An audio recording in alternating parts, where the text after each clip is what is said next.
प्रधानमंत्री का तीसरी बार बिहार दौरा है, लोगों से जानने का कोशिश करेंगे क्या चुनावी समर के लिए आ रहे हैं प्रधानमंत्री या बिहार को बहुत बड़ा सौगात देने के लिए आ रहे हैं। पहली बार तो चौथी दौरा है और दूसरी बार जब चुनाव आ गया है तो चुनावी पक्षी कहाँ जाएगा। एक पक्षी होता है साइबेरिया जो मौसम आता है और चल जाता है मौसम वाले इलाके में, तो नेताजी लोग चुनावी पक्षी। अब चुनाव आया तो प्रधानमंत्री चले गए बिहार में। अरे कहाँ थे जब बिहार में बाढ़ आया था, कहाँ थे जब बिहार में कोरोना आया था प्रधानमंत्री मोदी को। अब प्रधानमंत्री जी आ रहे दौड़ल बिहार में, तो वैसे लोगों का बिहार में आवश्यकता नहीं है। बिहार के लोग हैं तैयार जो अपने बिहार को बचा सके। प्रधानमंत्री जी को कहिए वो नहीं रहे। नहीं बिहार में वो आ रहे एयरपोर्ट का सौगात देने के लिए। अब देखिए कह रहे कि पटना में एयरपोर्ट का सौगात। अरे पटना में भाई साहब पहले से एयरपोर्ट है, आप उसी एयरपोर्ट के रंग पेंट उचारा कर दिया करे कि हम एयरपोर्ट बनाए हैं। इससे बड़ा कोई मूर्ख होगा क्या। पटना में पहले से जयप्रकाश नारायण हवाई अड्डा है कि नहीं है। जयप्रकाश नारायण हवाई अड्डा पटना में पहले से, और उसी हवाई अड्डा कोई रंग पेंट उचारा कर दिए कह रहे कि हमने हवाई अड्डा बना है भैया। अरे पहले ही पटना में हवाई अड्डा कांग्रेस समर्थित सरकार में बन चुकी है। अब आप क्या बनाइएगा, कह रहे कि बिहटा में एयरपोर्ट, बिहटा में पहले से एयरपोर्ट नहीं है, उसका भी अब रंग पेंट उचारा कर दिए कह रहे कि हमने बनाया। ये सरकार और पार्टी के लोग केवल उचारा करना जानते हैं, काम तो करना। तो उचारा में है कि हम घर बनाए मिस्त्री या उचारा किया हम घर बनाए।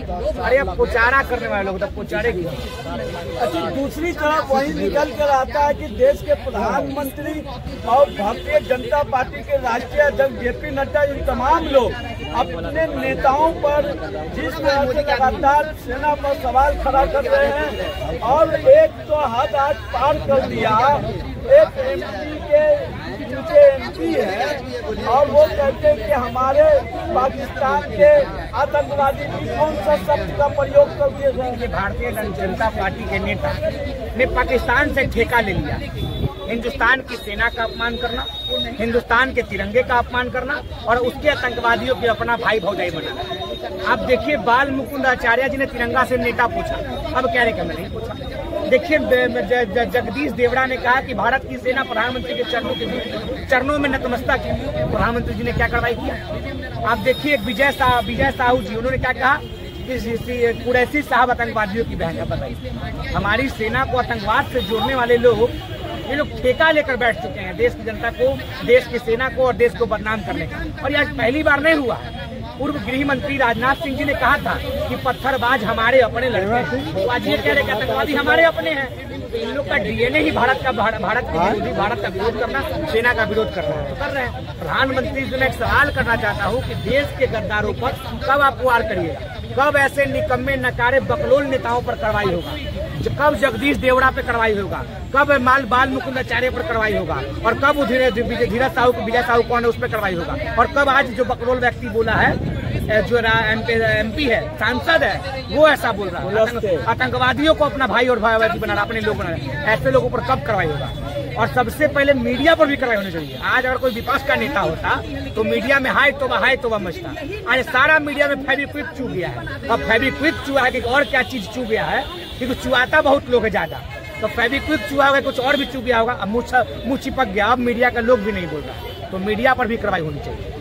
चलिए दूसरी तरफ जानने का कोशिश करेंगे कि हमारे देश के प्रधानमंत्री का तीसरा दौरा है बिहार, इस दौरे से को क्या देखते हैं। चुनावी लोग कहते हैं कि चुनावी दौरा था। बिल्कुल कोई दिक्कत नहीं भैया, चुनावी दौरा में आइए, अच्छी बात है, कोई दिक्कत नहीं, आइए हर बार आइए, बिहार देश उनका है, बिहार में हर संदर्भ में आइए, कोई दिक्कत नहीं। अगर आप सौगात देने आ रहे तो चुनाव में क्या, आप रोज आइए या फिर इंटरवल में जब आपको समय मिले बिहार आइए। बिहार तो आपका स्वागत करेगा हमेशा, किसी रूप में आइए, लेकिन आप किस संदर्भ में आ रहे हैं ये हमारे लिए मायने रखेगा। आप सौगात किस संदर्भ में दे रहे हैं, सियासी चुनावी आंकड़ों में दे रहे हैं, उसका भी स्वागत करेंगे, लेकिन इस संदर्भ को और बढ़ाइए, वृहद करिए कि चुनाव के बाद भी हम बिहार को देखेंगे, हम आएंगे बिहार वासियों से बात करेंगे। और हम सिर्फ इस बात पे नहीं बात करेंगे कि हमें वोट दो, हम व्यवस्था की बात, क्योंकि अभी दिक्कत हो रही है राजनीति में, क्योंकि नीतियां तो बनी हुई है लेकिन नीयत की कमी है और कोई भी नेता नहीं नीयत के साथ नीति नहीं लपटा रहा है। वो सिर्फ चाह रहा है कि हम सत्ता पे राज करें, क्योंकि उन्होंने राजनीति बना रखा है। अभी हम ये लोगों को अगर बदल दें और राजनीति की ओर अगर ढलाव कर दें तो निश्चित है कि हमारी बिहार की तरक्की है। हम बार बार उनका स्वागत करेंगे, आप आते रहिए। वही नहीं,